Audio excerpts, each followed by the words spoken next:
In the seconds that would change everything, the silence on the 45th floor was absolute. Alessandro Monteverdi, a man who could make markets tremble with a single meeting, stood paralyzed before his Italian mahogany desk. For the first time in his 38 years, someone had said no to him. It wasn't a corporate rival, not a government minister, not even an equal. It was his secretary, a 29-year-old woman with brown hair pulled back in a discreet bun, who met his gaze with green eyes as serene and implacable as certainty itself. I will not cancel my lunch to reschedule your meeting, Mr. Monteverdi. It is my mother's birthday. The words echoed in the climate-controlled air of the glass-walled penthouse like a silent earthquake. Alessandro Monteverdi's empire of ice had just met its first true adversary, and she had no idea of the devastating power she wielded in that single two-letter word. Monday morning had arrived in downtown São Paulo, shrouded in a dense fog that embraced the skyscrapers like a gray mantle. On the 45th floor of the Monteverdi Tower, Alessandro adjusted the French cuffs of his Italian shirt as he watched the city awaken through the glass walls of his corporate penthouse. The environment around him breathed absolute power. Carrara marble floors, signed designer furniture, a climate-controlled wine cellar housing century-old vintages, and a panoramic view worth more than the GDP of small countries. At 38, Alessandro Monteverdi had built an empire that spanned 3 continents. His companies moved billions. His investments dictated economic trends, and his mere presence in a boardroom could make ministers break into a cold sweat. With impeccably styled black hair, dark eyes like polished obsidian, and a physique honed by 5 a.m. workouts, he embodied the very concept of calculated male perfection. Mr. Monteverdi, the soft, feminine voice interrupted his morning thoughts.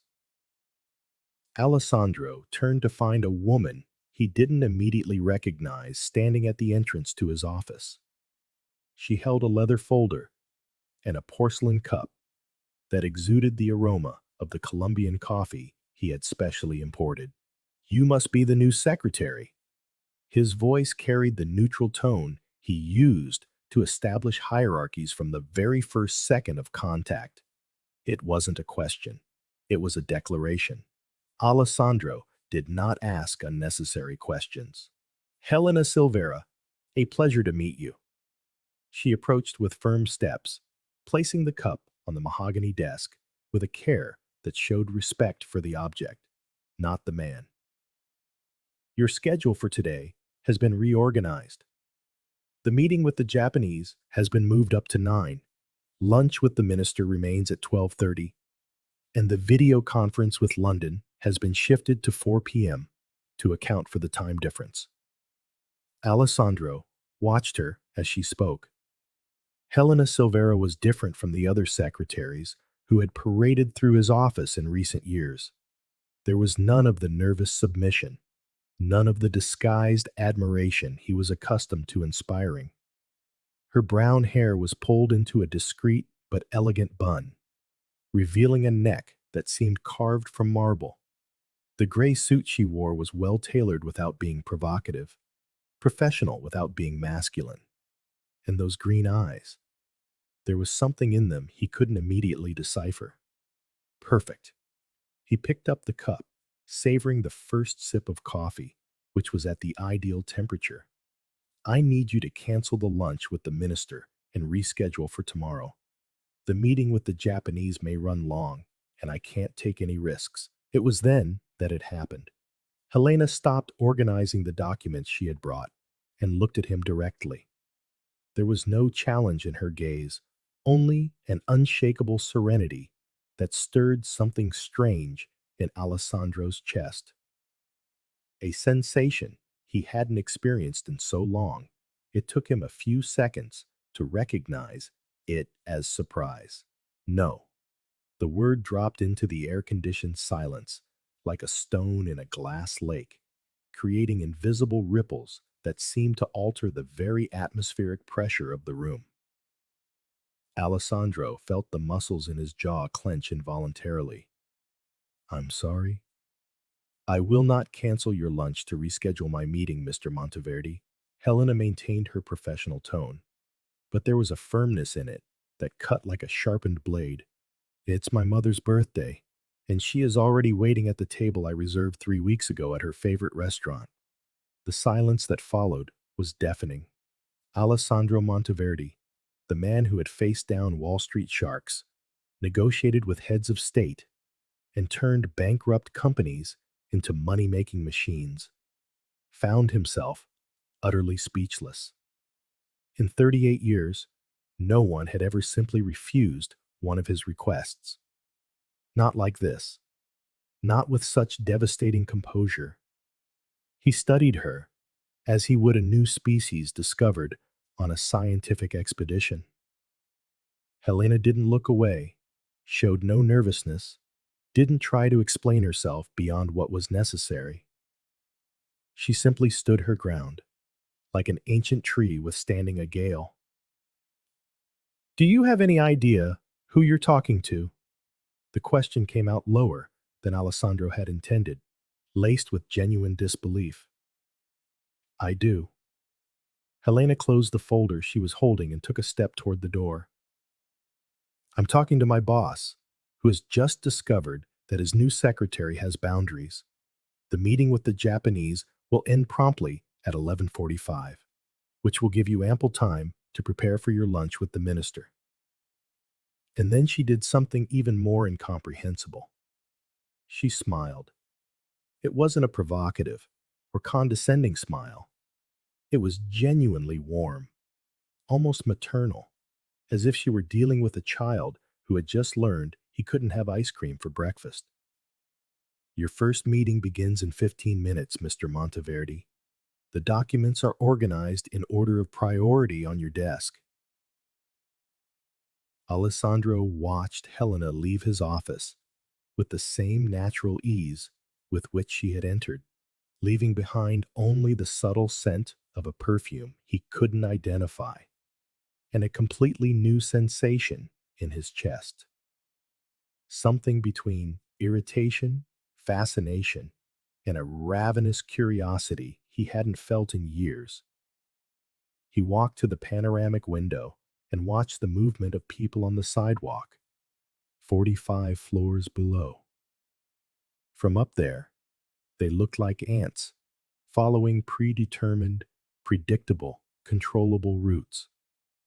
Alessandro had always felt like a god, observing mortals from his tower of glass and steel.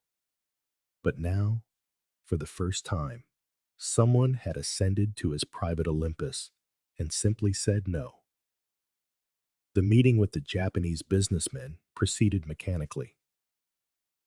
Alessandro closed the $200 million deal with the same ease other people buy coffee, but his mind was divided. Between cash flow analyses and growth projections, his thoughts invariably returned to Helena Silveira and the no that continued to echo in his head like a song that refused to fade. During a break between meetings, he left his office for the first time in months with no specific destination. He found Helena organizing documents at her desk, a workstation previously occupied by a succession of secretaries who lasted an average of 3 months before being fired for incompetence or intimidated into quitting. She worked with a silent efficiency that was captivating. There were no unnecessary movements, no anxiety, none of the nervous haste he was used to provoking in people. Helena simply executed her tasks with the same serenity with which she had refused his order earlier. "Where are you from?" The question escaped before he could filter it through his usual emotional control. Helena looked up from the documents, and Alessandro noticed small details he had missed in their first encounter. A tiny, almost invisible scar at the corner of her left eyebrow, the way her eyelashes cast delicate shadows on her cheeks when she looked down, the way she lightly bit her lower lip when she was concentrating. The interior of Minas Gerais. Her answer was simple, but her tone suggested untold stories. A small town you've probably never heard of. Education? Law from USP. Specialization in international corporate law from FGV. Alessandro felt a pang of something that might be identified as respect if he were capable of admitting such a feeling for a subordinate. A qualified lawyer working as a secretary was unusual. There was a story there, and he found he wanted to know it. Why are you working as a secretary if you're a lawyer? For the first time since they met, Alessandro saw a shadow cross Helena's face. It was quick, almost imperceptible, but he had spent decades reading facial expressions in negotiation rooms and knew vulnerability when he saw it. Personal reasons. The answer was curt. A wall erected with the same firmness with which she had said no earlier. And it was in that moment that Alessandro Monteverdi, the man who controlled billions and moved mountains with a phone call, felt something he hadn't experienced in over a decade: genuine curiosity about another person. Not professional interest, not purely physical attraction, but a real hunger to know the secrets behind those green eyes that met his without fear. Lunch with the minister happened as planned, but Alessandro found himself checking his watch more often than usual, anxious to return to the office. When he finally got back, he found his desk reorganized with an efficiency that bordered on art. Priority documents were separated by color. Contracts were reviewed with precise notes in the margins, and a small, handwritten note sat atop the next day's agenda. Helena's handwriting was elegant without being decorative, functional without being cold. Alessandro surprised himself by keeping the note instead of discarding it, as he did with all other reminders. The rest of the afternoon passed in a strange dance of proximity and distance. Helena moved in and out of his office with documents, reports, and phone calls, always maintaining the same professional posture. But Alessandro began to notice small details. The way she arranged the pens on her desk at perfect angles, the way her fingers drummed silently on the table when she was thinking, the fact that she never drank coffee, only chamomile tea. At 6 p.m., when most of the staff had already left, Helena appeared at his office door, leather folder in hand. "Good evening, Mr. Monteverdi. Tomorrow's agenda is on your desk. All contracts have been reviewed and sent to the respective legal departments, and the follow-up with the minister has been confirmed for 12:30. Alessandro looked up from the financial reports he was analyzing. "How is your mother?" The question seemed to surprise her, as much as it had surprised him. Helena blinked twice before answering. "She's well, thank you for asking." She hesitated for a moment, as if debating whether to add more. She loved the restaurant, said it was the best birthday she's had in years. "I'm glad to hear it." And strangely, Alessandro realized he was being sincere. Helena nodded and turned to leave, but stopped when she heard his voice again. "Helena?" "Yes. Good work today."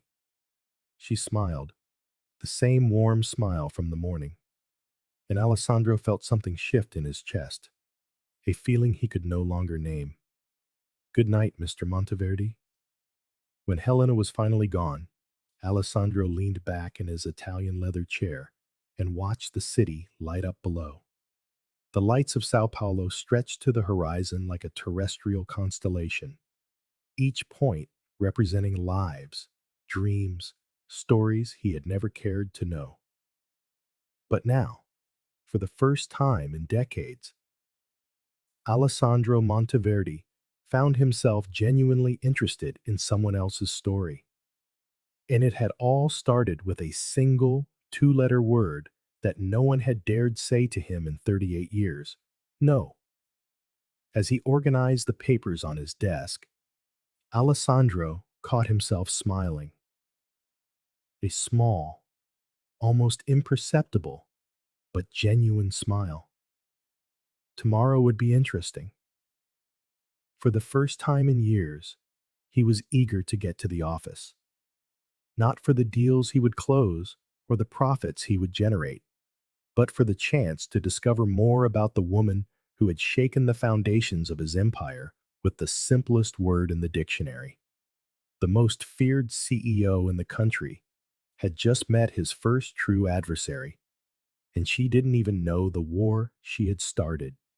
Tuesday's rain beat against the windows of the Monteverdi Tower with an insistence that reminded Alessandro of Helena's persistence in maintaining her boundaries. He had arrived at the office at 6:30, an hour earlier than usual, driven by a restlessness he refused to admit was related to the anticipation of seeing his secretary. The Colombian coffee was perfect, as always. The international financial papers were organized by relevance on his desk. The Asian stock market had closed high, benefiting three of his main investments. Everything was running with the precision of a Swiss watch, yet Alessandro found his attention constantly drifting to the glass door that separated his office from Helena's workstation. At 8 o'clock sharp, she arrived. Alessandro pretended to be absorbed in the Financial Times as he heard the familiar sound of her heels on the marble floor. Today, she wore a navy blue dress that enhanced the color of her eyes, and her hair was down, falling in soft waves over her shoulders. The subtle change in her appearance did something strange to Alessandro's stomach. "Good morning, Mr. Monteverdi." Helena appeared at the door with her characteristic punctuality, carrying the usual leather folder and a cup of tea that smelled of chamomile. "How was your evening?" The casual question caught him completely off guard. His previous secretaries had never shown genuine interest in his personal life, and he had never encouraged such intimacy. Yet, something in Helena's tone hinted at a personal curiosity, one that went beyond professional efficiency.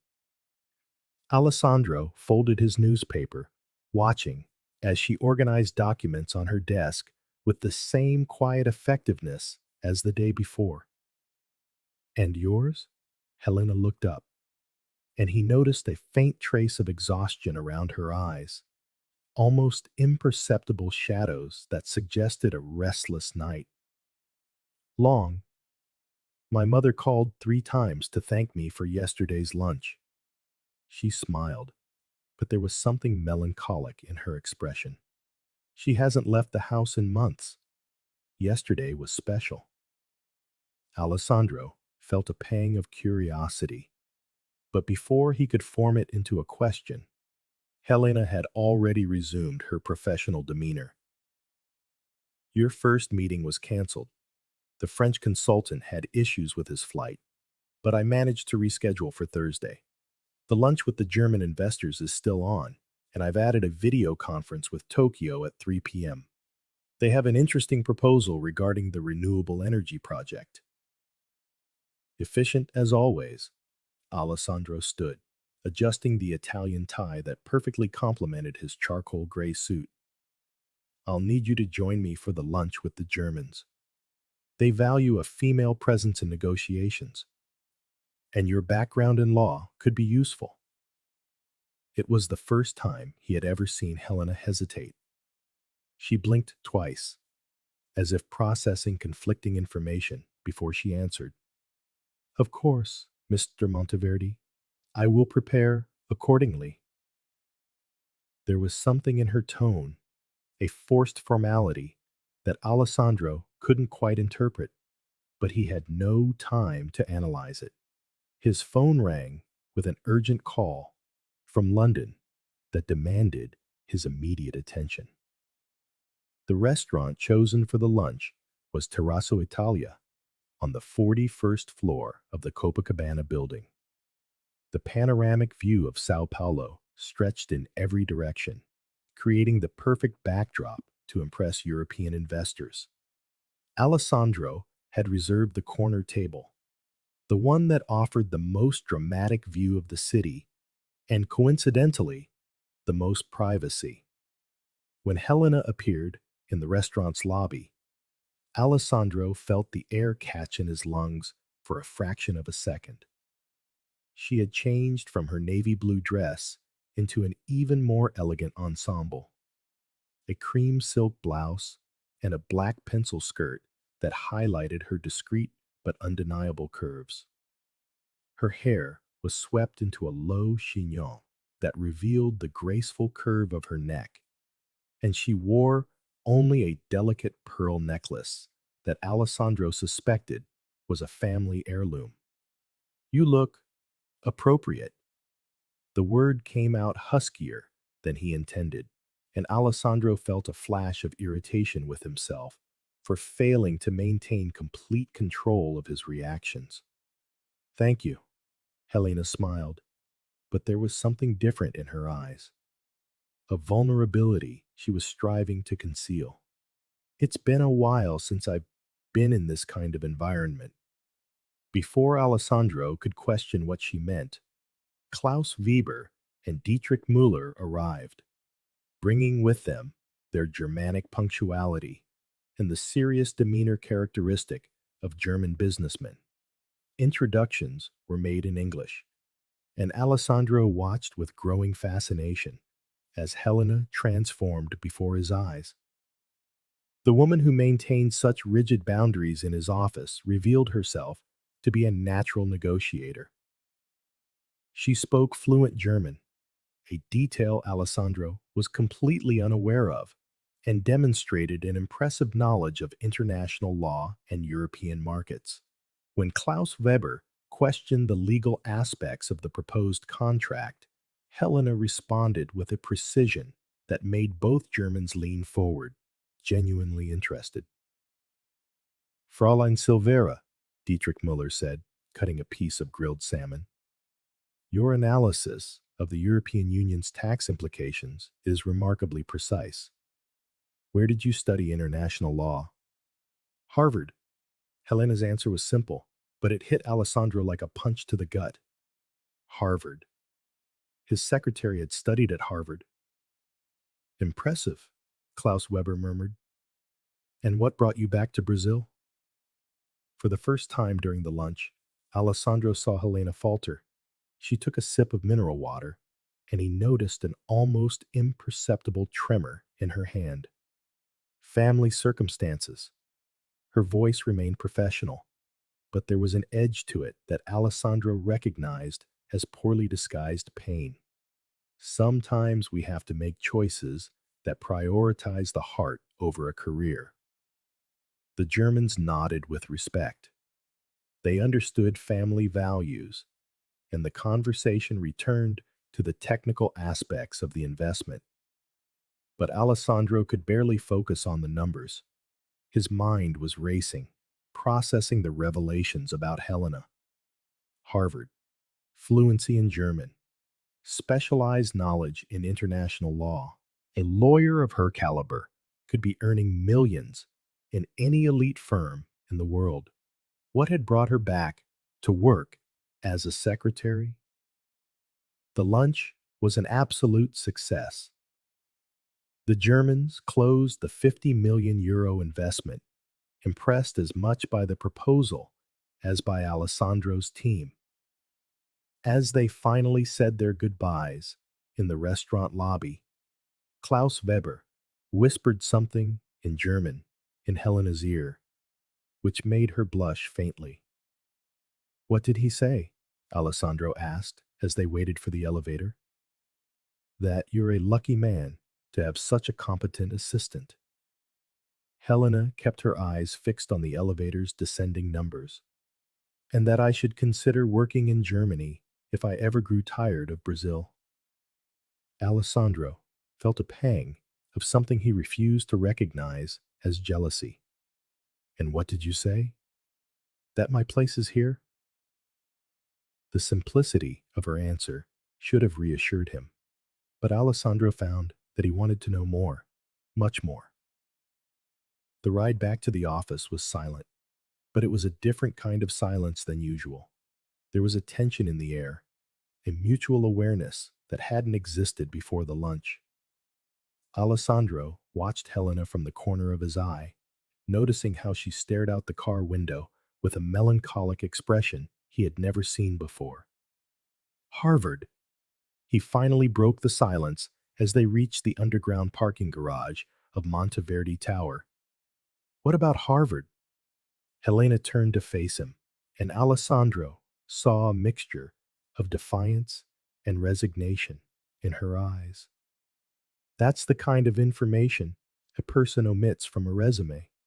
I didn't omit it. You never asked about my international experience. Helena got out of the car with the same elegance she had entered with, but Alessandro noticed the tension in her shoulders. In fact, you've never asked many things about me. They walked to the elevator in silence, but as the doors closed, Alessandro turned to face her directly. Then tell me. Tell you what? Everything. Harvard. Fluent German. International law. Why is a lawyer with that resume working as a secretary? Helena sighed, and Alessandro saw years of weariness gather in her green eyes.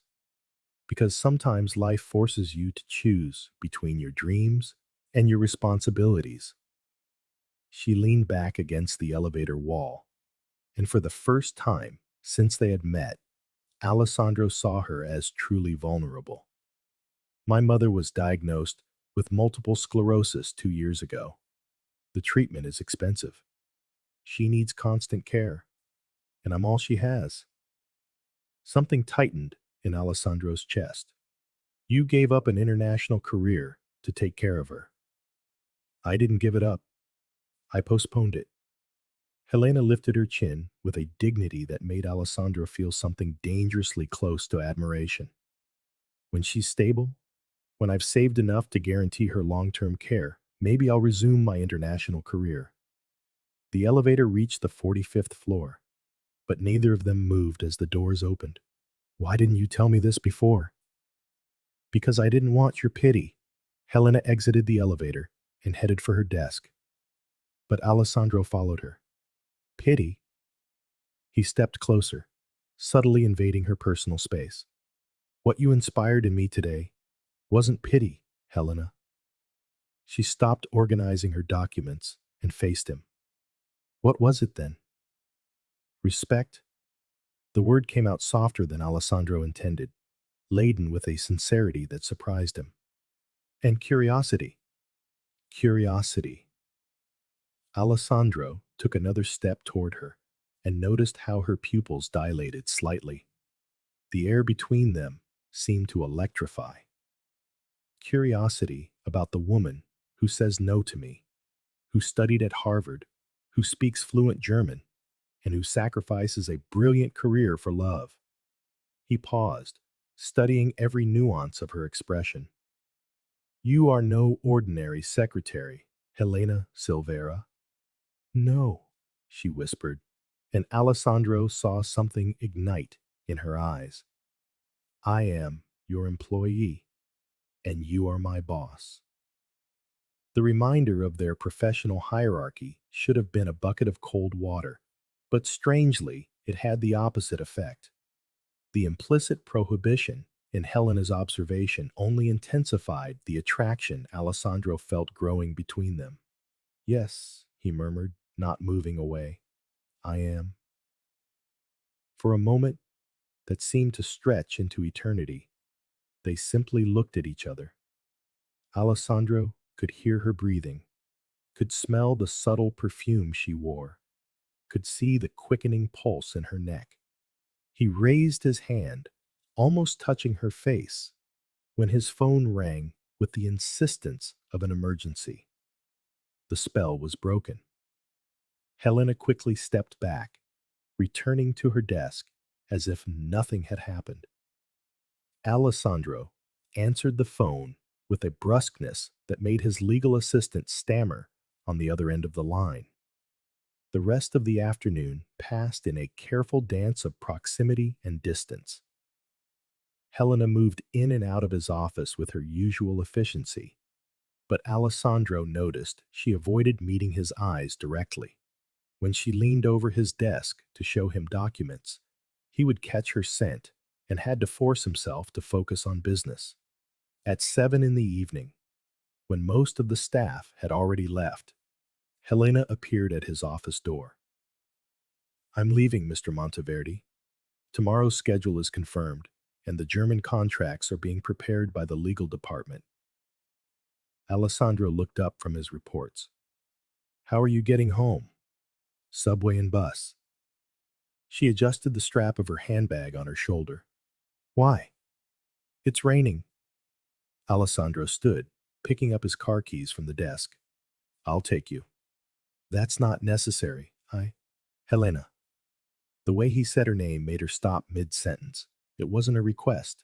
She studied him for a long moment, as if weighing the risks of accepting his offer. Finally, she nodded. Thank you. Alessandro's car was a black Maserati Gran Turismo that looked like it had driven straight out of a luxury magazine. Helena settled into the Italian leather seat with a natural grace that made Alessandro suspect she had been in similar cars before. Another mystery to add to the growing list of things he wanted to discover about her. The address Helena provided led them to a middle-class neighborhood in the eastern part of São Paulo, a world away from the luxury of the financial district.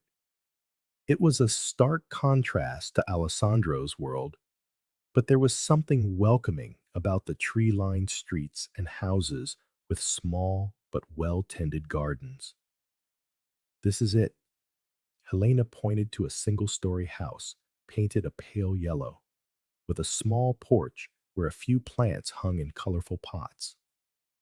Alessandro stopped the car, but didn't immediately turn off the engine. Helena, yes? Thank you.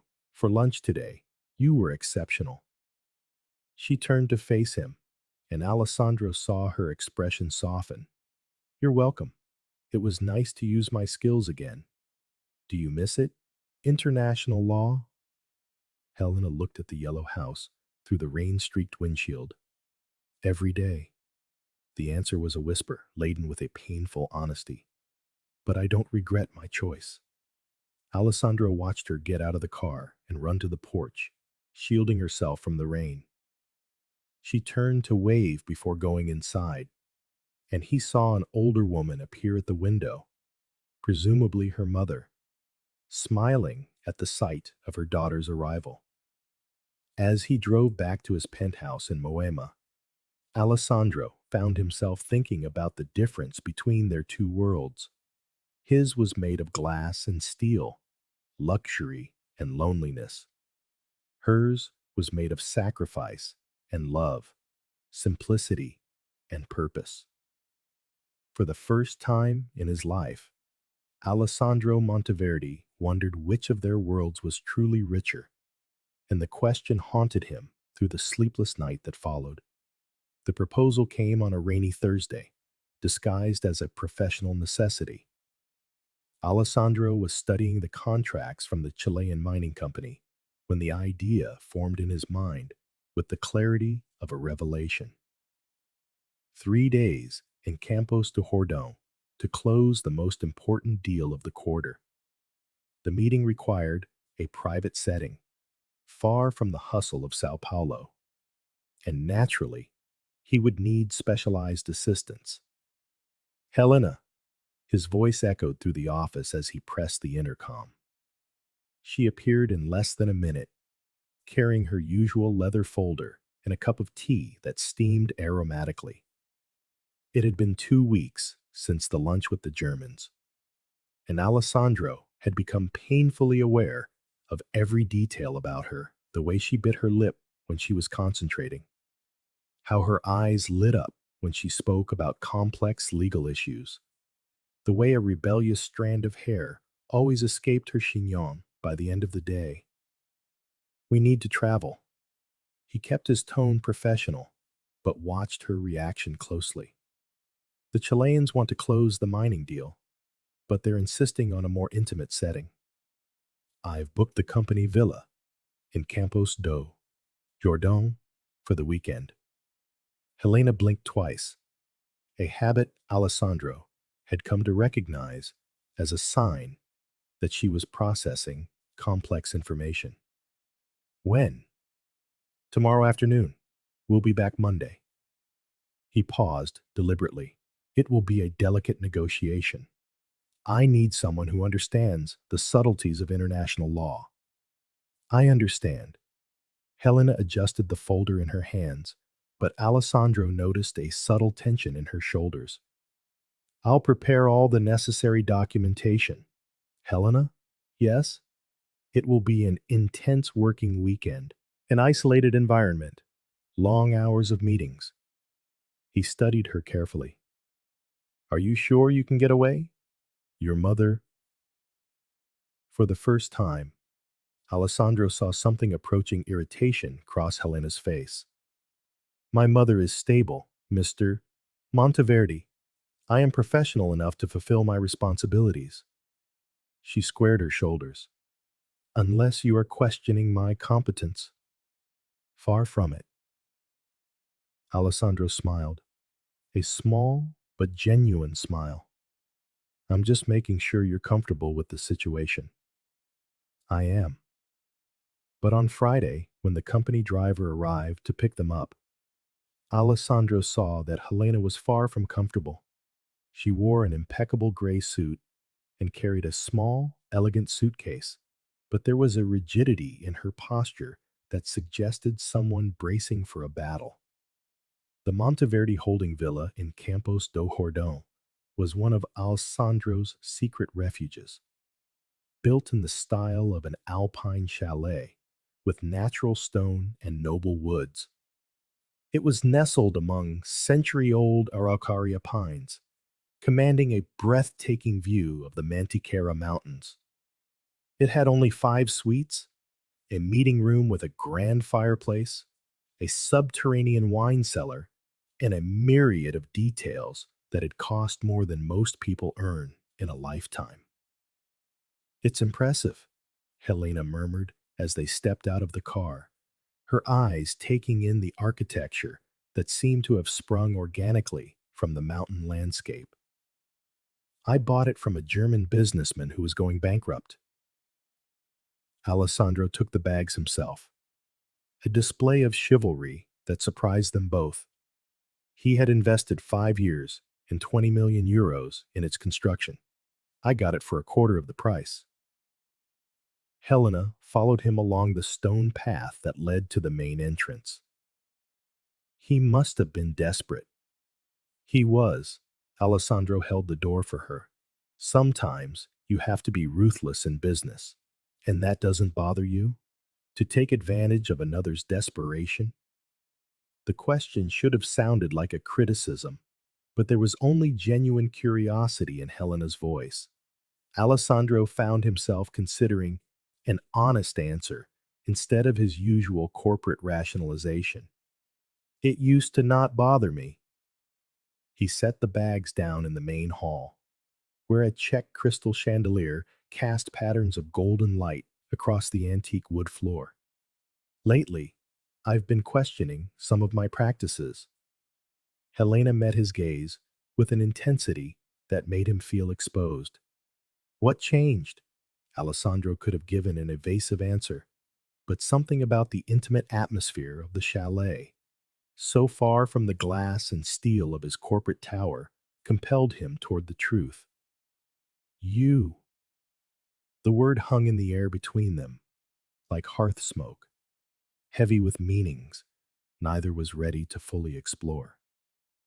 Helena looked away first, her focus landing on the room's rustic yet elegant decor. The Chileans arrive tomorrow. Her voice maintained its professional tone, but Alessandro detected a slight tremor in it. Saturday morning, he moved closer, sensing the subtle perfume she wore mingling with the scent of wood and fire. That gives us tonight to review the contracts and to get to know each other better. Helena turned to face him, and Alessandro saw an internal war waging in her eyes between desire and reason. Mr. Monteverdi, Alessandro. His voice was lower than he intended. Here, away from the office, away from hierarchies, my name is Alessandro. Alessandro. The way she said his name made something tighten in his chest. This isn't a good idea. Why not? Because you're my boss. Because I need this job. Because... She hesitated, searching for the words. Because we're from different worlds. Alessandro took another step, closing the distance between them to mere inches. And what if, for one weekend, we pretended we weren't? Helena closed her eyes for a moment. When she opened them again, Alessandro saw a vulnerability in them that disarmed him completely. You don't understand what you're asking. Then explain it to me. She moved away, creating physical distance as a self-defense mechanism, and walked toward the panoramic window overlooking the valley, now bathed in the light of the setting sun. I've made this mistake before, Alessandro. Her voice carried the weight of painful memories. At Harvard, there was a professor, brilliant, powerful, charismatic. He promised me the world, made me believe we were equals, that our connection transcended social differences. Alessandro felt a pang of jealousy that surprised him with its intensity. What happened? When it came time for him to choose between his reputation and our relationship, he discarded me as if I were a mere error in judgment. Helena turned to face him. I lost a scholarship, nearly lost my place in the master's program, and I learned that powerful men always protect their empires before they protect the people they claim to love. The revelation hit Alessandro like a punch to the gut. He wanted to deny it, to protest that he was different, that he would never do such a thing. But the words caught in his throat because he recognized the painful truth in her observation. His own history was littered with moments when he had chosen business over people. I'm not him, was all he managed to say. Helena tilted her head, studying him with those piercing green eyes. When was the last time you put a person before a deal, Alessandro? When was the last time you chose your heart over profit? The silence that followed was deafening. Alessandro found himself unable to answer because he had never made such a choice. His entire life had been built on the premise that feelings were a luxury businessmen could not afford. Helena seemed to take his lack of response as confirmation of her worst fears. Exactly. She picked up her suitcase. Where is my room? I need to review the contracts before dinner.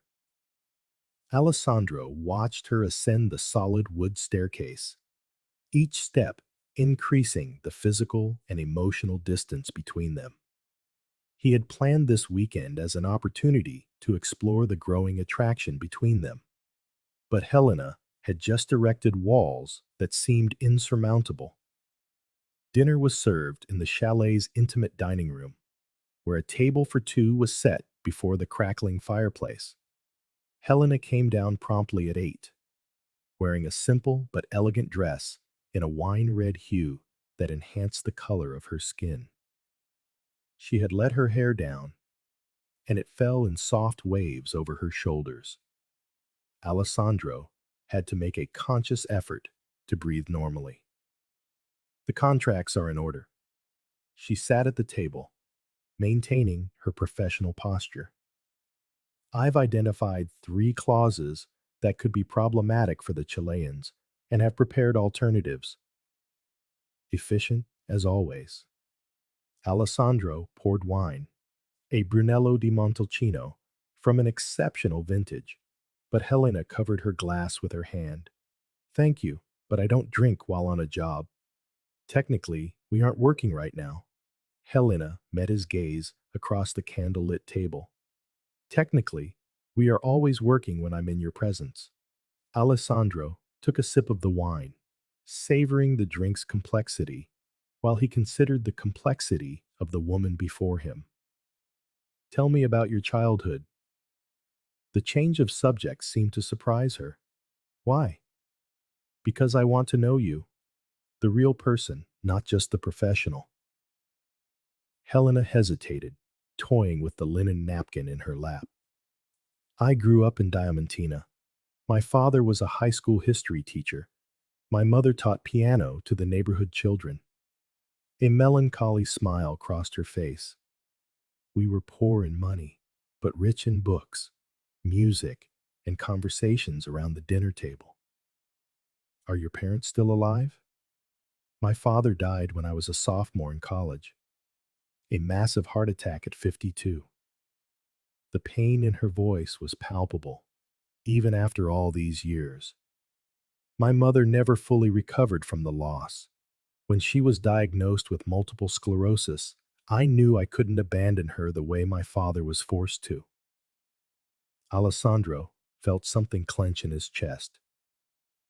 How did you get the scholarship to Harvard? Perfect grades, fluency in 3 languages, and an essay on social justice that apparently impressed the selection committee. Helena finally accepted a little wine, taking a small sip. It was the best time of my life, until it became the worst.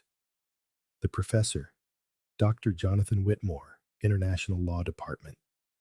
Her voice grew hard. Married, 2 children, an impeccable reputation. I was just another Brazilian student, starstruck by her mentor. An unexpected fury rose in Alessandro's chest. He manipulated you. Perhaps. Or perhaps I was naive enough to believe it could be different for me. Helena finished her wine in one swallow. Either way, I learned my lesson. What lesson? Helena looked at him directly, and Alessandro saw years of accumulated pain and wisdom in her green eyes.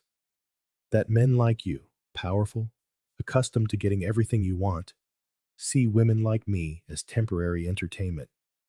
You can promise the world, but when it's time to choose between us and your empires, you always choose the empire. And what if I told you that you're wrong about me? I would say that you believe that. Right now, in this romantic place, far from reality. Helena rose from the table. But what about when we go back to Sao Paulo? When your partners question your involvement with your secretary? When it starts to affect your business? Alessandro stood as well, rounding the table to stand closer to her. Then give me a chance to prove you wrong. How? He held out his hand to her. Dance with me. Helena looked at his outstretched hand as if it were a venomous snake. Alessandro, one dance, nothing more. His voice was soft, persuasive. If I'm lying about my feelings, if this is just a game to me, you'll know it immediately. After a hesitation that seemed to last an eternity, Helena placed her hand in his. Alessandro led her to the living area, where a discreet sound system began to play a soft melody. They positioned themselves near the fireplace, where the flames cast dancing shadows on the wooden walls.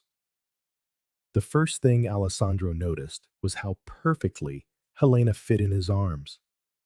The second was how her scent mixed with the aroma of wood and fire, creating an intoxicating atmosphere. They moved slowly, unhurriedly, as if suspended in time. You know this is dangerous, Helena murmured against his shoulder. I know. Alessandro felt her hair brush against his cheek. Do you know that I don't care? You should. We both should. But neither of them pulled away. They continued to dance in the golden firelight, two worlds colliding in a moment of mutual vulnerability. Alessandro could feel Helena's heart beating against his chest, could feel the tension gradually leaving her body. Helena? He murmured her name like a prayer. She lifted her face to look at him, and Alessandro saw that the carefully constructed walls around her heart were beginning to crack. Her lips were slightly parted, her eyes dark with equal parts desire and fear. Alessandro lowered his head slowly, giving her time to pull away if she wanted to.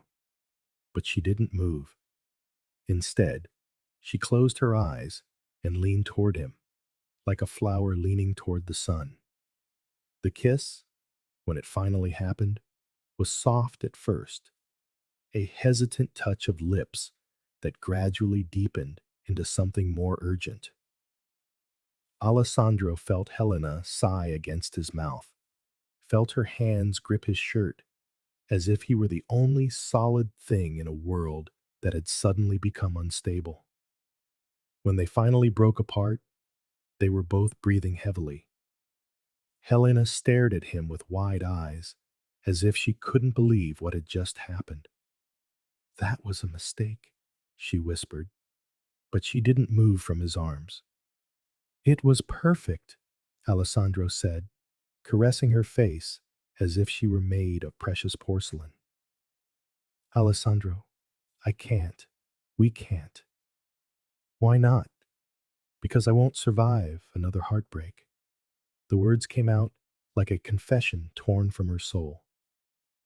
Because I'm starting to feel things I swore I'd never feel again, and because I'm afraid that if we give in to this, I'll never be able to go back to being just your secretary. Alessandro looked into her eyes, seeing all the vulnerability she so rarely allowed anyone to witness. And what if I don't want you to go back to being just my secretary? What are you saying? I'm saying that maybe it's time for me to choose the heart over the empire. Helena studied him, as if searching his eyes for a lie.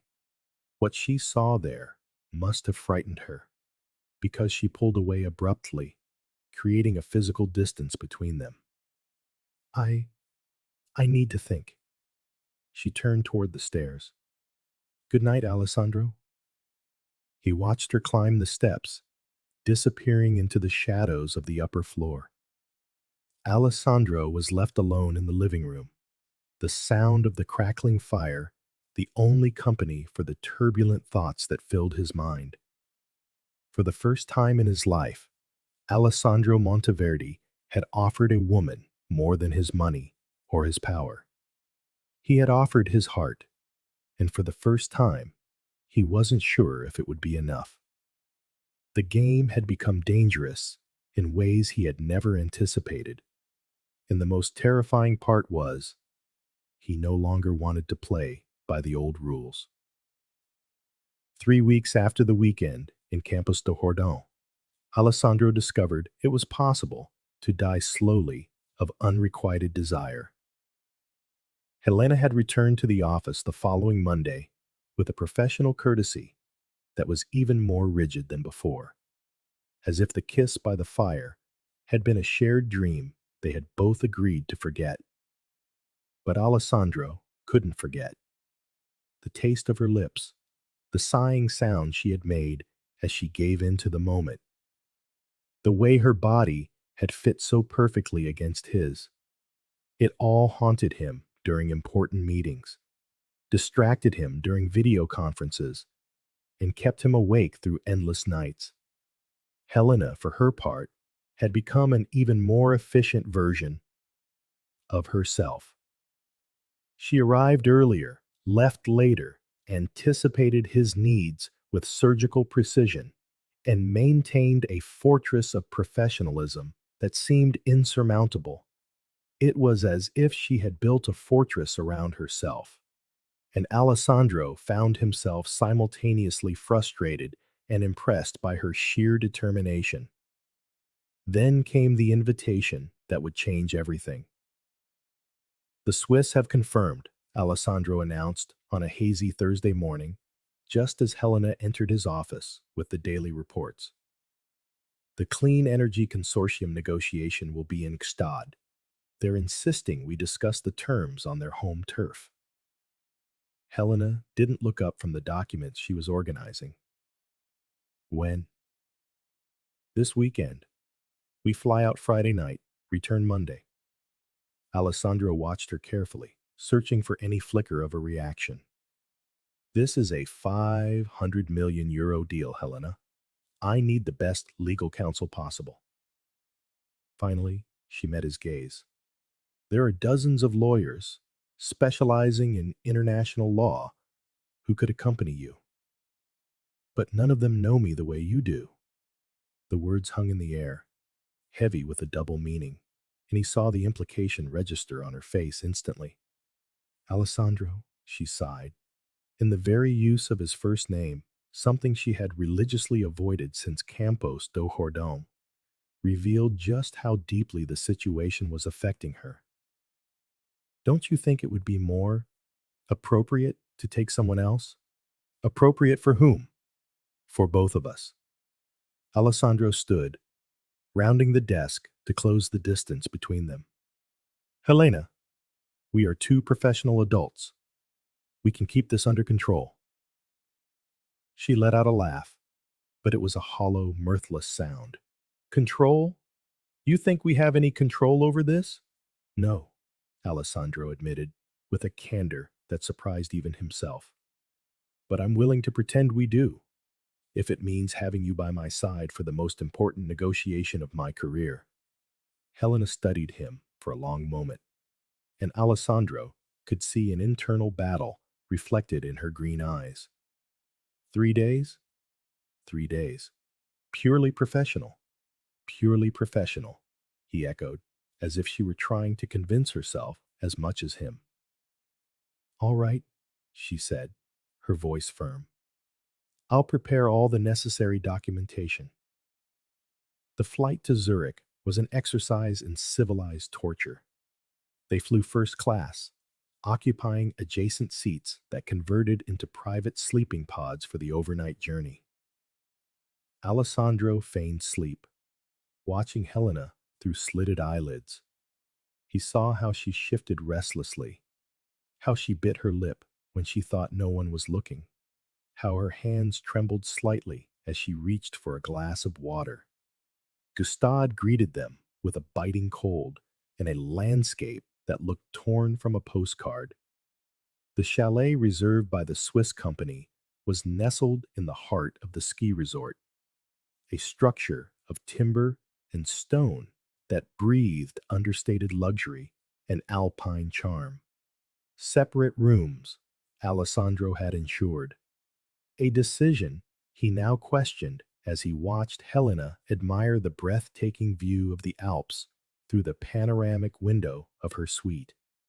It's magnificent, she murmured, and Alessandro couldn't tell if she was referring to the mountains or the way the golden, late afternoon light cast gilded reflections in her hair. You've never been to Switzerland? Alessandro moved to stand beside her at the window. Once, she said, her voice carrying that familiar melancholy whenever she mentioned her academic past. During my exchange at Harvard, I came skiing with some people from the program. Alessandro didn't need to ask if Jonathan Whitmore had been among some people. The subtle tension in Helena's shoulders said it all. This is different, he said softly, watching the sun dip behind the snow-capped peaks. More intimate. Alessandro. Helena turned to face him. We need to set boundaries. What kind of boundaries? The kind that will stop us from making a mistake that could destroy our careers. He took a step toward her. And what if it's not a mistake? It will be. Her voice was firm, but he saw her pupils dilate as he drew closer. For me, it always will be. Before he could respond, the chalet's phone rang, announcing the arrival of the Swiss delegation. The moment shattered, but the tension remained, crackling in the air like electricity before a storm. The negotiations began Saturday morning in the chalet's meeting room, which offered a spectacular view of the mountains.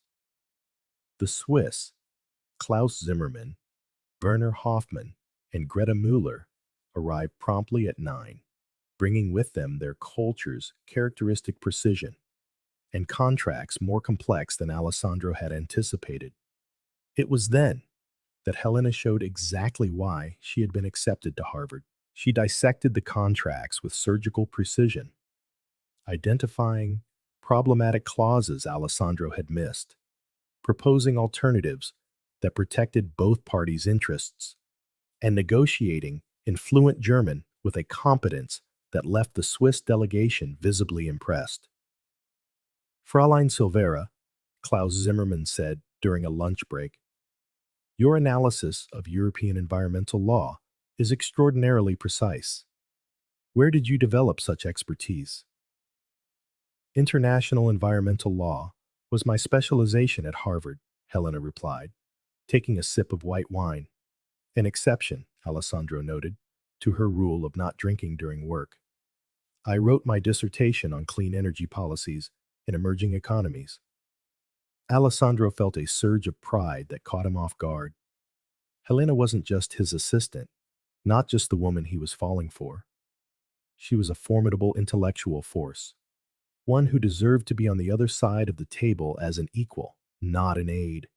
It's a shame you aren't practicing law, Greta Muller observed. Our firm is always looking for talent like yours. Alessandro saw Helena hesitate, and for one terrible moment, he thought she might accept the implied offer. But she simply smiled diplomatically. I have other priorities at the moment. The negotiations stretched late into the night, with breaks only for meals. When they finally reached a preliminary agreement, it was past midnight. The Swiss delegation retired to their lodgings, leaving the final details for Sunday. Alessandro and Helena were left alone in the meeting room, surrounded by scattered documents and the remnants of a supper served hours earlier. The fireplace crackled softly, casting an intimate glow that stood in stark contrast to the professional atmosphere of the preceding hours. You were extraordinary today, Alessandro said, pouring himself a glass of cognac as he watched her organize the papers with her usual efficiency. I don't know how I would have closed this deal without you. You would have found a way. You always do. Helena didn't look up from the contracts, but he noticed a faint blush on her cheeks. Helena, I need to tell you something. Now she looked at him, and he saw apprehension in her eyes. What? Watching you work today. Seeing your brilliant mind in action.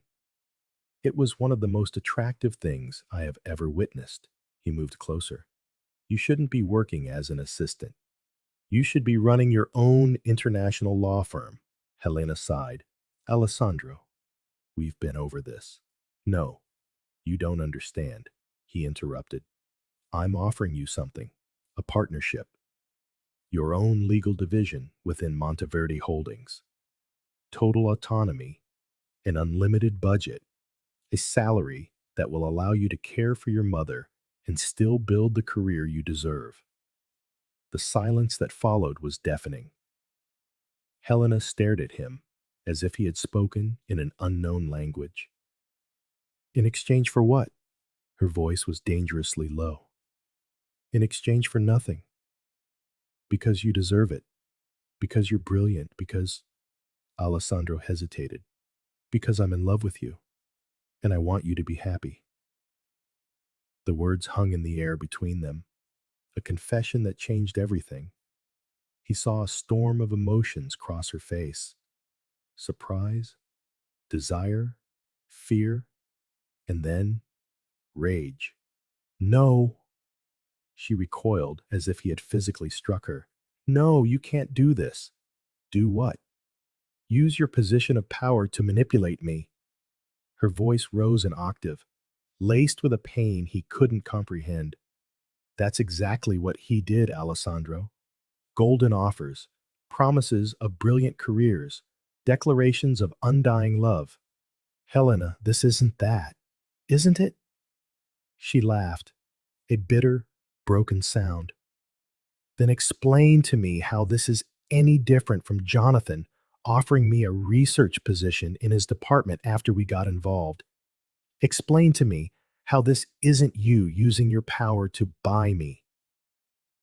Alessandro felt as if he'd been punched in the gut. You know it's not. You know my feelings are genuine. Do I? She turned to face him fully, her eyes blazing. Because if you really loved me, Alessandro, if you truly cared about my happiness, you would know that the last thing I want is to be seen as the woman who slept with the boss to get a promotion. The accusation hit him like a bullet. No one would think that. Everyone would think that, Helena shouted, and he realized she was crying. Every single person in that company would look at me and think, she got where she is because she's screwing the boss. I would go from Helena Silveira, competent lawyer, to Helena Silveira, the CEO's mistress. He reached for her, but she flinched away. Helena, please.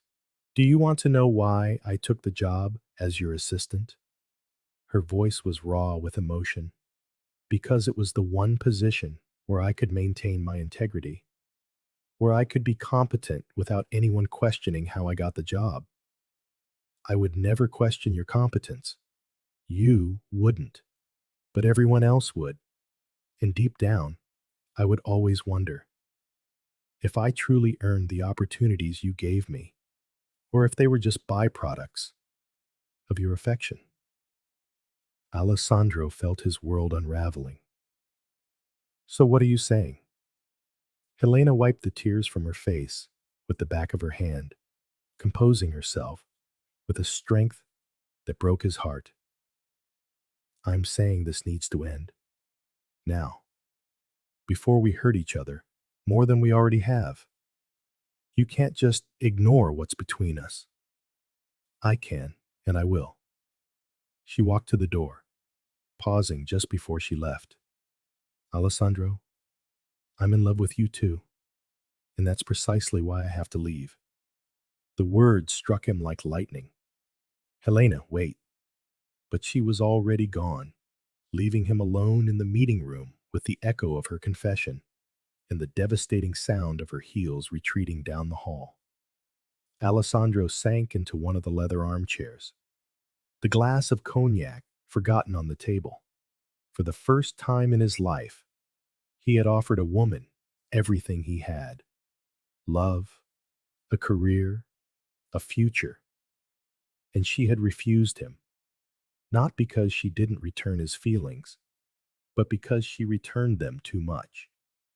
The fire in the hearth continued to crackle, but Alessandro felt as if an eternal winter had settled in his chest.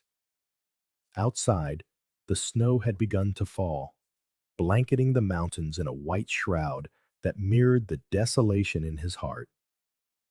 Sunday dawned with a clear sky and crisp air, as if nature itself wanted to cruelly contrast the emotional storm that had ravaged Alessandro through a sleepless night.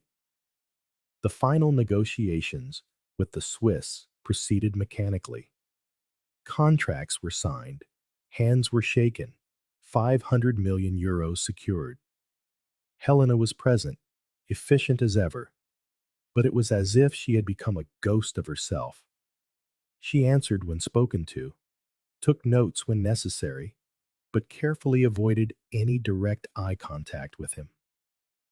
When they finally boarded the return flight to Brazil, the silence between them was as tangible as the clouds floating below the plane. Helena, Alessandro finally broke the silence as they flew over the Atlantic. We can't go on like this. She turned to face him, and he saw a resolution in her eyes that terrified him. I know. Her voice was calm, but it held a finality that made his stomach clench. That's why I'm resigning. No. The word came out as a low growl. You're not. Alessandro, it's the only way. The only way is for you to trust me, he said, leaning toward her, deliberately invading her personal space. Trust that my feelings for you have nothing to do with business. Trust that you deserve everything I'm offering based on your own merit. Helena closed her eyes, as if his words caused her physical pain. I can't. Not after what happened at Harvard. I can't live my life constantly wondering if I'm good enough, or if I'm just living on favors. Then let me prove it to you. How? Alessandro made a decision that startled him with its own audacity. Marry me. Helena's eyes flew open so wide, he thought she might have a heart attack. What? Marry me, he repeated, his voice firmer this time. Not as your boss proposing to an employee, as the man who is desperately in love with the most extraordinary woman he has ever met. Alessandro, you've gone insane. Probably, he said, a ghost of a smile touching his lips for the first time in days. But it's the only way I can prove that my feelings are real, that this isn't about power or control or convenience. It's about love. She stared at him as if he'd suggested they jump from the plane without a parachute. You barely know me. I know enough.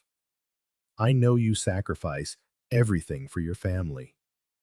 I know you have unshakable principles, even when they hurt you. I know you're more brilliant than 90% of the lawyers I've ever met. I know you make an adorable humming sound when you're concentrating, that you drink chamomile tea instead of coffee, and that when you give a genuine smile, my entire world lights up. Tears began to stream down Helena's face. Alessandro, stop. I also know, he continued, his voice softening as he wiped a tear from her cheek with his thumb, that you're in love with me, even if you're fighting it with every fiber of your being. So give me a chance. Give us a chance. And if it doesn't work out, at least we will have tried, with no regrets. Helena closed her eyes, and he could see years of fear and pain warring with hope in her expression. When she opened them again, a decision had been made. I need time. How much time? I don't know. Time to think, to talk to my mother, to make sure I'm not making the same mistake all over again.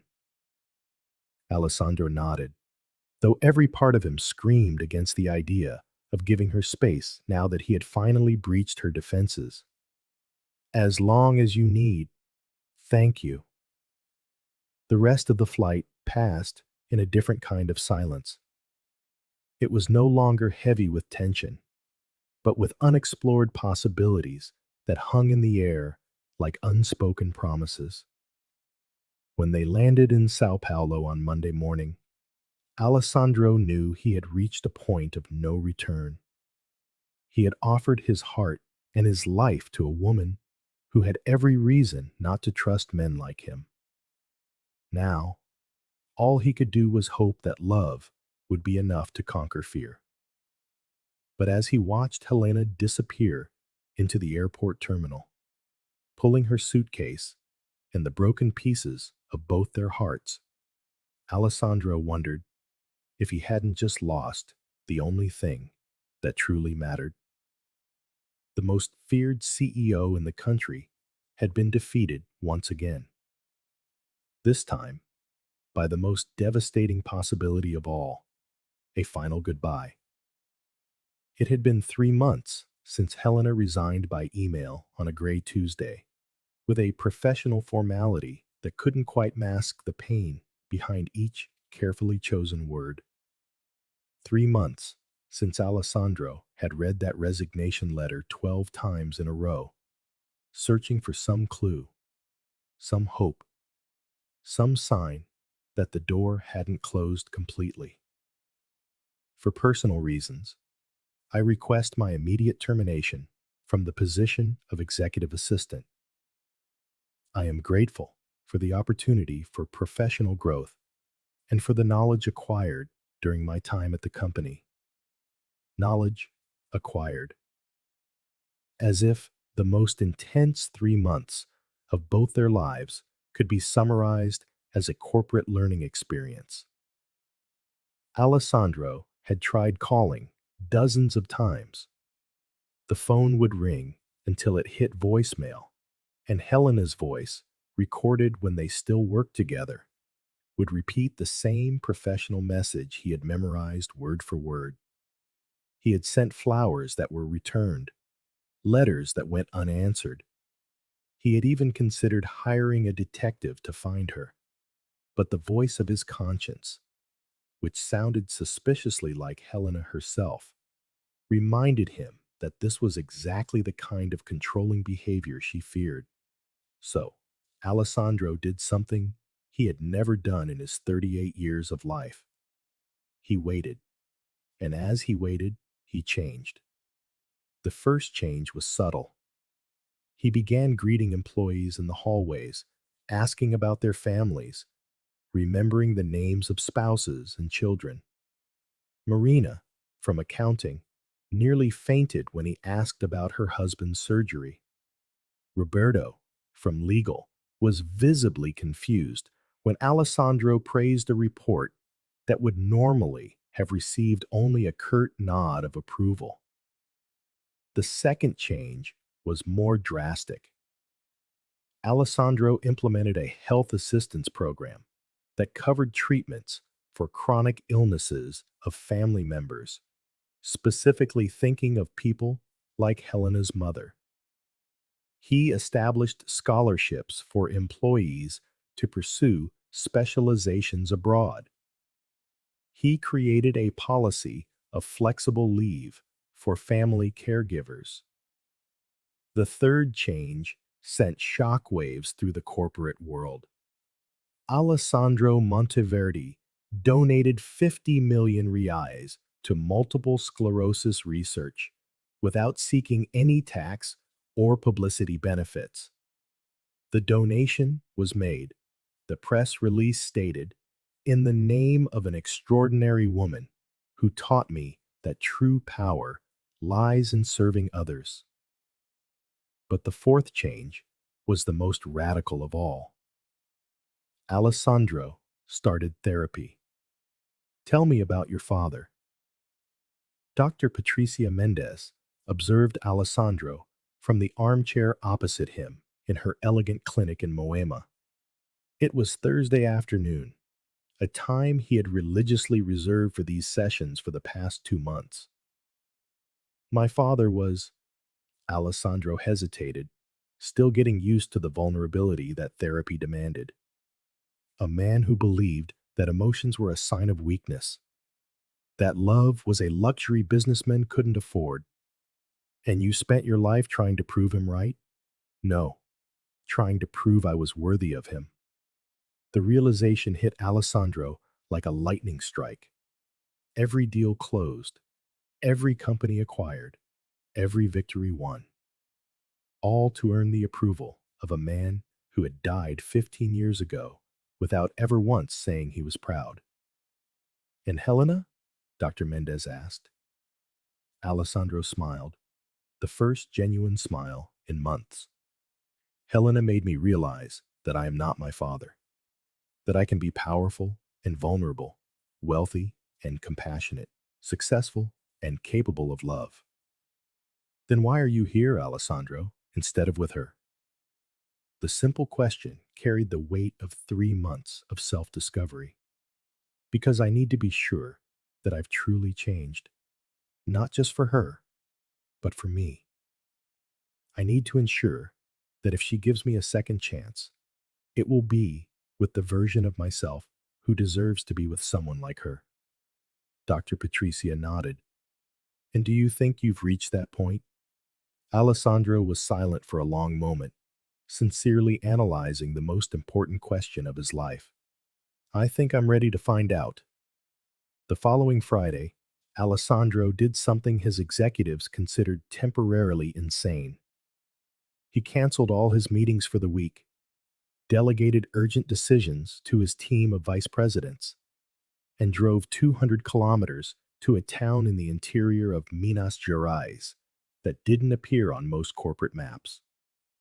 Diamantina revealed itself to be exactly as Helena had described it, a colonial gem nestled between mountains, where time seemed to flow at a different rhythm.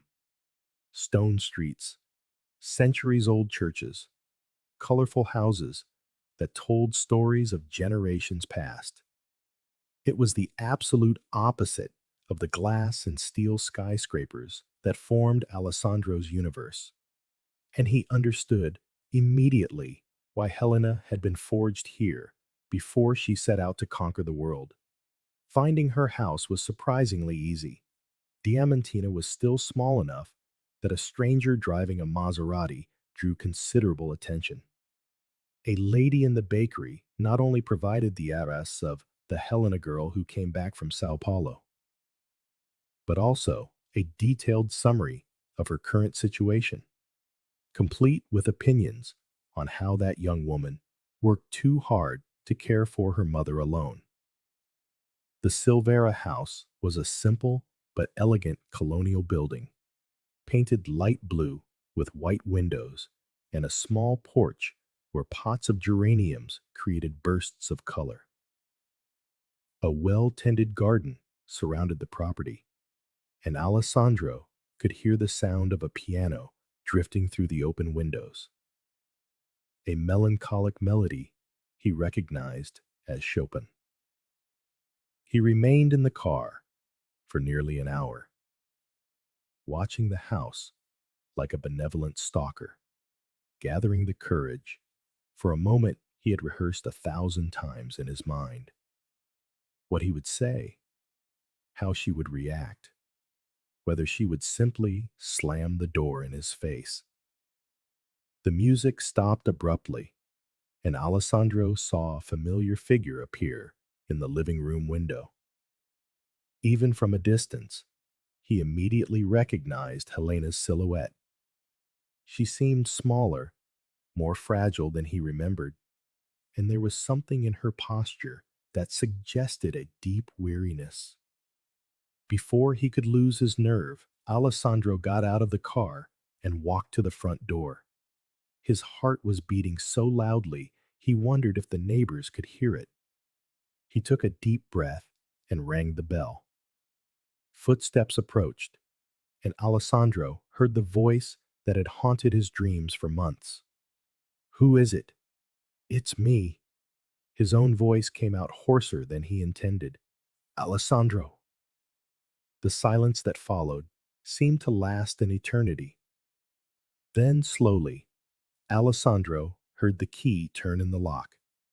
The door opened, and there she was. Helena had changed. Her face was thinner. There were shadows around her eyes that suggested sleepless nights. And her hair, once always impeccably styled, was pulled back in a simple ponytail. She wore faded jeans and a cotton blouse that Alessandro suspected had seen better days. But her eyes, her green eyes, still carried that intelligence and strength that had captivated him from the very first no she had ever said to him. "What are you doing here?" Her voice was neutral, but Alessandro caught a note of vulnerability beneath the formality. "I came to see you." "Alessandro, Helena glanced over her shoulder, as if checking if someone was listening. You shouldn't be here. I should be wherever you are. He took a step toward her, but stopped when he saw her tense up. Helena, we need to talk. There's nothing to talk about. I made myself clear. You made yourself clear 3 months ago. A lot has changed since then. For you, maybe. She hesitated, and Alessandro saw an internal battle reflected in her eyes. For me, nothing has changed. Then why are you crying? Helena brought a hand to her face, seeming surprised to discover tears she hadn't realized were falling. She wiped them away quickly, composing herself with that familiar dignity that Alessandro both admired and found heartbreaking. You need to leave. Her voice was firm again. My mother is sleeping, and I don't want her to be upset by unexpected visitors. Then let's walk. Alessandro gestured to the cobblestone street ahead. 5 minutes. After that, if you want me to leave and never come back, I will. Helena studied him for a long moment, as if searching his expression for lies or manipulation. Whatever she saw, there must have convinced her, because she slowly nodded. 5 minutes. They walked in silence through the historic streets of Diamantina, their footsteps echoing against the centuries-old stones. Alessandro watched Helena from the corner of his eye, noticing how she avoided looking at him directly, how she maintained a careful distance between them, how her hands trembled slightly despite her effort to appear in control. How is she? Alessandro finally broke the silence when they reached a small square dominated by a colonial church. My mother? Helena sat on a bench under an old tree. Some good days, some bad. The treatment is helping, but it's expensive? Alessandro sat beside her, keeping a respectful distance. And draining, physically and emotionally. Helena faced him for the first time since they had left the house. How do you know? Because I've spent the last 3 months learning everything I could about multiple sclerosis, researching treatments, talking to specialists, understanding what families like yours go through. Why? Alessandro turned to face her completely. Because I want to understand your life. I want to comprehend the sacrifices you've made, the decisions you've taken, the responsibilities you carry. He paused. I want to know how I can help without making you feel like you're losing your independence. Helena was silent for so long that Alessandro began to wonder if she hadn't heard his answer. When she finally spoke, her voice was almost a whisper. You donated 50 million to MS research. You heard. Small towns, big gossip. She almost smiled. The pharmacist recognized your name in the news and didn't stop talking about Helena's rich boyfriend for a week. I'm not your rich boyfriend, Alessandro said gently. I'm just a man who is hopelessly in love with you and wants to make a difference in the lives of people facing the same challenges your family does. Helena closed her eyes, and Alessandro saw fresh tears slide down her cheeks. Alessandro, please, don't make this harder than it already is. Harder how? Hard to resist you. The confession came out as a desperate whisper. Hard to keep my defenses up when you show up here saying all the right things, doing all the right things. Alessandro felt hope bloom in his chest for the first time in months. And what if you didn't resist? What if you let your defenses down? Then I would get hurt again when you get tired of playing at being different. Helena, look at me. She opened her eyes, and Alessandro saw decades of fear and pain accumulated there. I'm not playing. I fired 3 vice presidents who treated employees like numbers.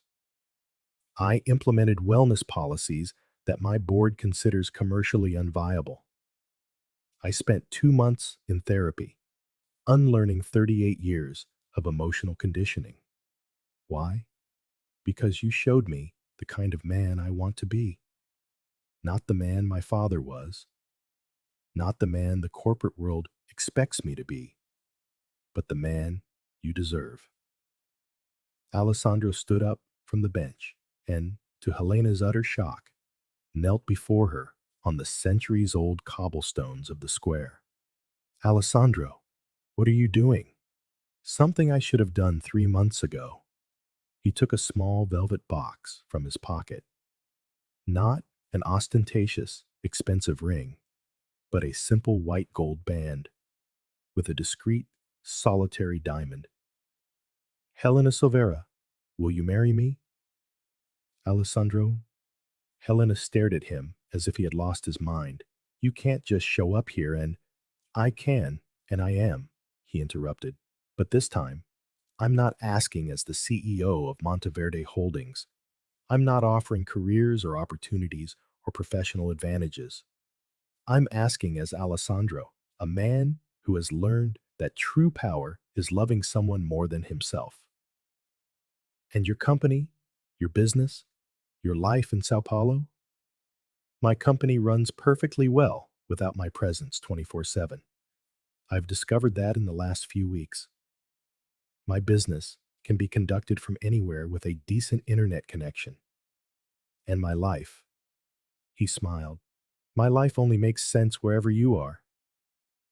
Helena stared at him with wide eyes, as if she couldn't fully process what she was hearing. You're saying you would move to Diamantina? I'm saying I would move to the moon if that's what it took. Alessandro took her hand, noticing how it trembled at his touch. Helena, I spent 3 miserable months learning a very simple lesson.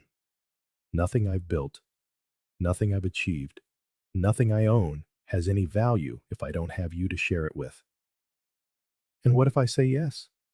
What if we get married and then discover it doesn't work? That we're too incompatible? That our worlds are irreconcilable? Then at least we will have tried, together. Alessandro squeezed her hand. Helena, I can't promise it will be easy. I can't guarantee we won't make mistakes. But I can promise that I will never give up on us. I can promise that you will always be my number one priority. And I can promise that I will spend the rest of my life trying to be worthy of your love. Helena was silent for so long that Alessandro began to mentally prepare himself for another no. But when she finally spoke, it was to ask a question he never expected. What did your therapist say about your propensity for grandiose, impulsive behavior when you're emotionally vulnerable? Alessandro blinked, then laughed. A genuine, booming laugh that echoed across the historic square. She said I should consider whether my dramatic gestures are attempts to control an outcome or genuine expressions of a transformed love. He grew serious again. And after 3 months of brutal self-analysis, I can say with certainty that this is love, Helena. A love that has irreversibly transformed me. Helena studied his face as if she were reading a complex contract, searching for hidden clauses or emotional loopholes. Whatever she saw, there must have passed her rigorous inspection because she finally whispered, my mother will want to meet you before I give you an answer. Alessandro's heart skipped a beat. That's a maybe. That's a let's see if you can impress a retired piano teacher who isn't fooled by handsome men in expensive suits. I'm not wearing a suit, Alessandro observed, glancing down at his casual attire. Jeans, a button-down shirt, and shoes that cost more than most people make in a month, but were technically casual wear. Still, Helena almost smiled. She's a formidable woman, Alessandro. If you don't pass her test, then I'll study until I do, Alessandro said, standing and extending a hand to help her up. When can I meet her? Now, if you like. She's just waking up from her afternoon nap. They walked back to her home in a different kind of silence, no longer heavy with tension or pain, but with hesitant possibilities hanging in the air like shy promises.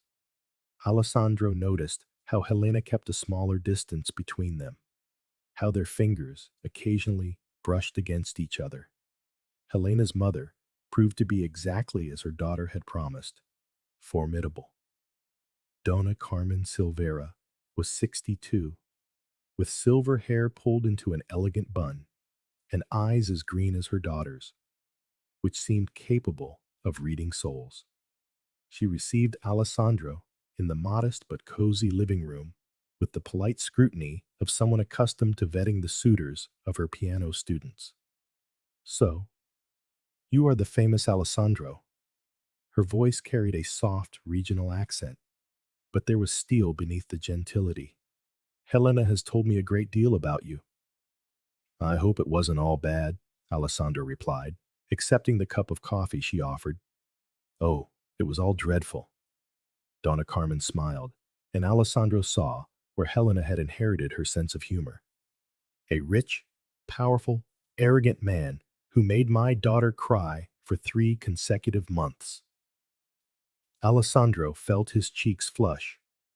Donna Carmen, But, she interrupted, Helena also told me about your recent changes. The donations, the new policies at your company, the fact that you drove 200 kilometers to apologize in person. She is, she is the most extraordinary woman I have ever met. Alessandro glanced at Helena, who sat beside her mother, and I have spent the last 3 months trying to become a man worthy of her. Hmm. Donna Carmen studied him over her coffee cup. Helena, dear, could you leave us for a few minutes? I'd like to speak with Alessandro in private. Helena hesitated, looking between her mother and Alessandro with obvious apprehension.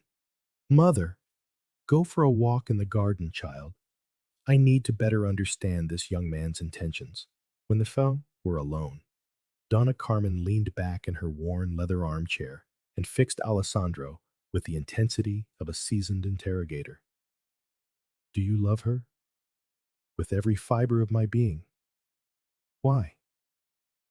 The simple question caught Alessandro off guard. Why? Yes, why? What is it about her that isn't in hundreds of other, equally beautiful and intelligent women? Alessandro considered the question carefully, knowing his answer would determine the fate of his relationship. Helena sees me, he finally said. Not my money, not my power, not my position. She sees the man I am and the man I can become. She challenges me to be better, forces me to question my priorities, inspires me to use my influence for good.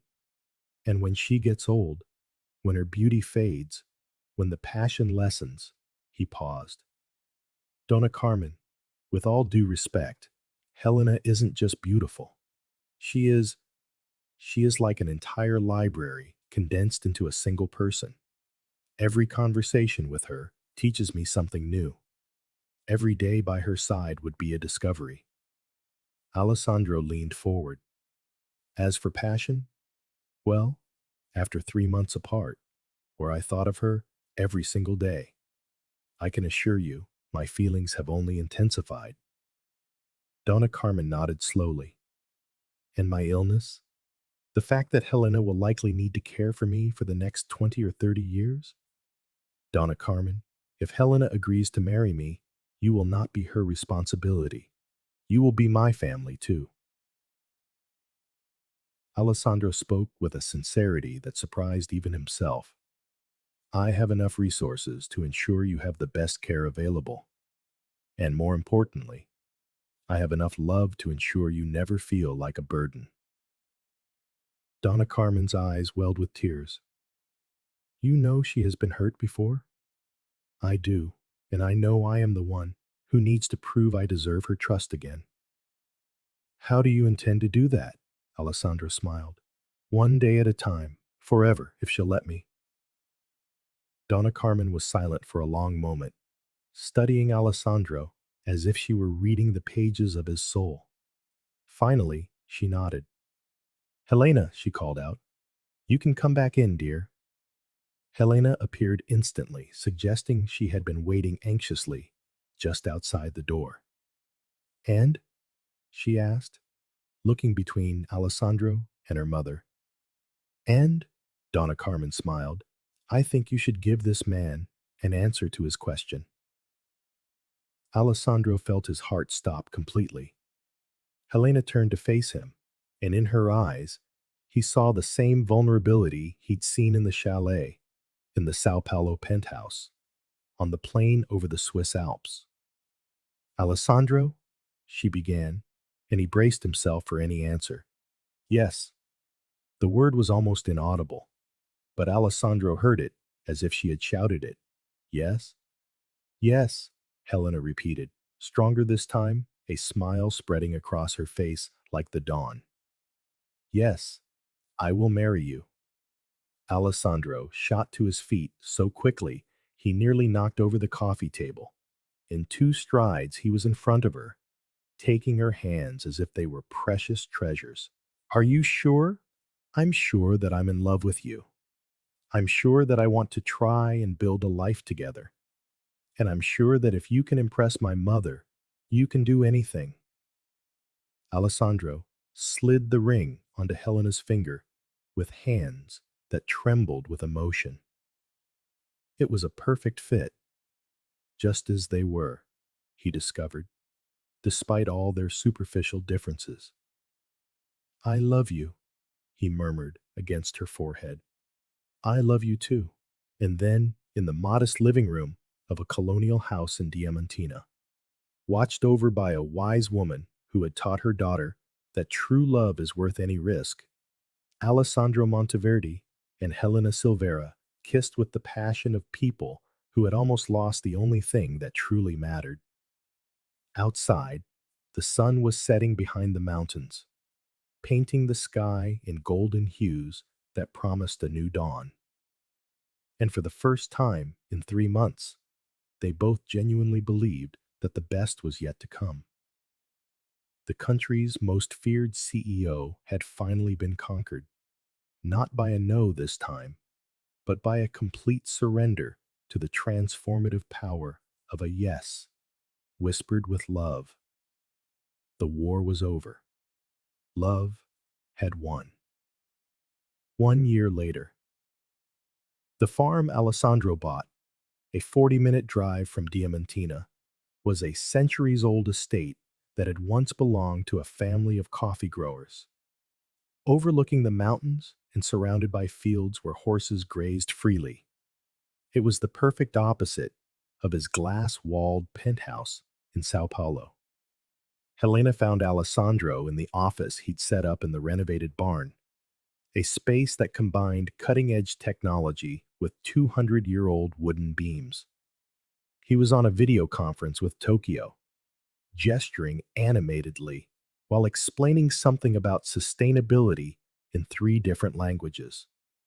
She waited for him to end the call before approaching, carrying a cup of coffee and a smile that still made Alessandro's heart race after all these months of marriage. How was the appointment? He asked, pulling her onto his lap. Mama is responding very well to the new treatment. Dr. Santos said she might even be able to start teaching piano again if she wants. Helena snuggled against his chest. And he confirmed some other news, too. What news? Helena took his hand and placed it over her still flat stomach. That we're going to need to turn one of the guest rooms into a nursery in the coming months. Alessandro froze for a moment, processing. Then a smile spread across his face like the sunrise. Seriously? Very seriously. 2.5 months, according to the math. Alessandro kissed her with such passion that Helena laughed against his lips. Happy? I am completely, irrevocably, impossibly, and recklessly happy, Alessandro echoed the words of Jane Austen's Captain Wentworth, knowing Helena would recognize the reference. And you? Helena looked out the office window. She could see Donna Carmen teaching piano to local children on the main house's veranda. See horses grazing under an endlessly blue sky. See a life she had never dared to dream of, made real by a single word that had changed everything. I'm home, she whispered. I'm finally home. And it was true. Alessandro had learned that real power was in surrendering to love. Helena had discovered that sometimes it's worth betting on the impossible. Together, they had built a life where no and yes held equal importance, where boundaries were respected and dreams were shared, where love had conquered every fear. The country's most feared CEO had been definitively won over by the most powerful word of all, a yes, whispered with love on a golden afternoon, in a place where love stories could still have happy endings.